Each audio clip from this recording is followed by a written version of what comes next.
안녕하세요. 스탁 앤 왓슨 계량경제학의 정수를 파고드는 경제학장 박사입니다. 오늘은 정말 중요한 주제를 다룰 건데요.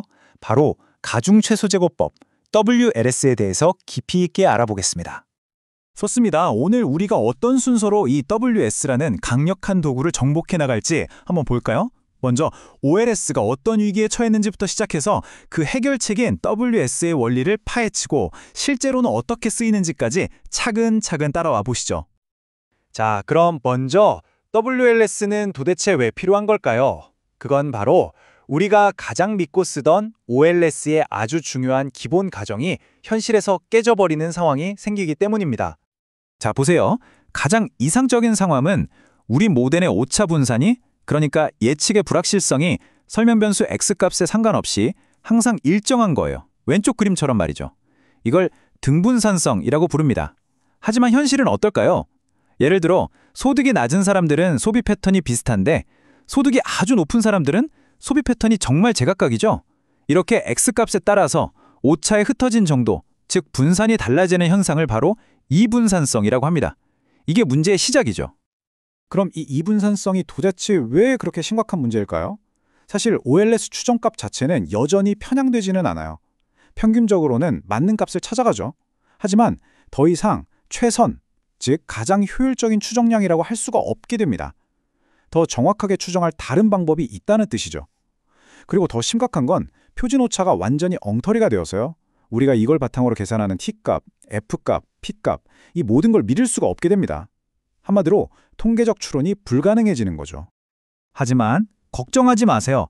우리 계량 경제학자들이 이 골치 아픈 문제를 해결하기 위해서 아주 기발하고 우아한 방법을 찾아냈습니다. 바로 데이터마다 신뢰도를 매겨서 더 믿을 만한 정보에 힘을 실어주는 거죠. 그게 바로 가중최소제곱법 WLS입니다. 아이디어는 정말 간단하고 직관적이에요. 오차 분산이 작아서 정보가 명확한 데이터 포인트에는 야, 넌 중요해 하면서 높은 가중치를 주고요. 반대로 오차 분산이 커서 좀 불확실한 데이터에는 넌 조금만 참고할게 하면서 낮은 가중치를 주는 겁니다. 아주 합리적이죠? 자, 이제 오늘의 하이라이트입니다. 이 합리적인 아이디어가 수학적으로 어떻게 구현되는지 그 아름다운 원리를 한번 들여다보겠습니다. 핵심은 바로 변환이에요. 모든 해결책은 문제의 구조를 정의하는 데서 시작하죠. 이 수식을 한번 보세요. 우리는 이분산성을 가진 오차항의 분산이 그냥 마구잡이로 변하는 게 아니라 설명 변수 x에 대한 어떤 함수 hxi의 형태를 따른다고 가정하는 겁니다. 이 가정이 바로 WLS의 모든 것을 가능하게 하는 첫 단추입니다. 자, 바로 여기서 진짜 마법이 시작됩니다. 방금 우리가 가정했던 그 이분산성 함수 hxji 있죠? 그 함수의 제곱근으로 원래 회기식의 모든 항, 그러니까 y, x, 그리고 오차항 u까지 싹 다 나눠주는 겁니다. 아니, 왜 갑자기 제곱근으로 나누냐고요? 그 이유가 바로 다음 슬라이드에서 기가 막히게 드러납니다. 바로 이겁니다. 이 마법 같은 결과를 보세요. 이렇게 변환된 새로운 오차항, utilda라고 부를게요. 이 ui의 분산을 계산해봤더니 와, 분자와 분모에 있던 골치 아픈 hxi가 서로 약분돼서 사라지고 그냥 상수인 람다만 딱 남았습니다. 믿어지세요? 그냥 나눗셈 한 번으로 우리는 지긋지긋한 이분산성 문제를 완벽한 등분산성 문제로 바꿔버린 겁니다. 그러니까 결론은 뭐냐? 이제 이 새롭게 태어난 변수들로 구성된 식에다가 우리가 원래 잘 알던 OLS를 그냥 적용하기만 하면 그게 바로 가장 효율적인 추정량, 즉 WLS 추정량을 구하는 방법이 된다는 겁니다. 정말 놀랍지 않나요? 자, 지금까지는 이론이었죠? 그런데 현실에서는 우리가 신도 아니고 그 오차 분산함수 hxi의 정확한 모양을 어떻게 알겠어요? 거의 불가능하죠. 그럼 포기해야 할까요? 천만에요. 이럴 때 쓰는 비장의 무기가 바로 실행 가능 WLS, FWLS입니다. 이건 여러 단계로 진행되는데요. 잘 들어보세요.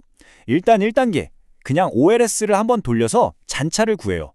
2단계, 이 잔차를 제곱한 값을 가지고 우리가 몰랐던 분산함수 hxi가 대충 어떻게 생겼을지 추정하는 모델을 또 만듭니다. 3, 4단계에서는 그 추정 결과를 바탕으로 각 데이터에 대한 가중치를 계산하고요. 마지막 5단계, 이 가중치를 적용해서 변환한 데이터로 다시 OLS를 실행하는 거죠.